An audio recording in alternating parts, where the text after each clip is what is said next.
La cérémonie internationale commencera à 15h30 aujourd'hui à Omaha Beach, dite la sanglante, présidée par Emmanuel Macron et en présence d'une vingtaine de chefs d'État et de gouvernement, dont le président américain Joe Biden, son homologue ukrainien Volodymyr Zelensky et le roi Charles III. Un grand absent cependant, Vladimir Poutine, et donc aucune délégation russe, Jacques Serret.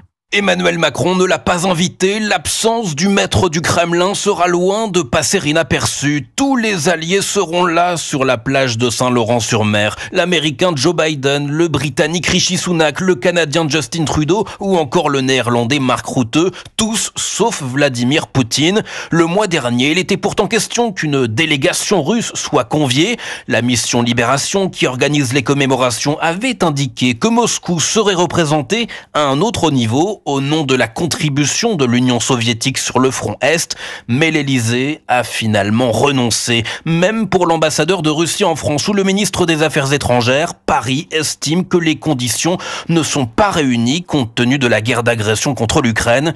Et cette absence russe sera d'autant plus remarquée qu'elle sera appuyée par une présence, celle de Volodymyr Zelensky. À Omaha Beach, Emmanuel Macron s'affichera aux côtés du président ukrainien. Jacques Serret, justement, Vladimir Poutine menace de son côté d'armer les ennemis de l'Occident. Une réponse du maître du Kremlin après la décision des États-Unis d'autoriser Kiev à frapper des positions russes avec des armes américaines dans la région de Kharkiv.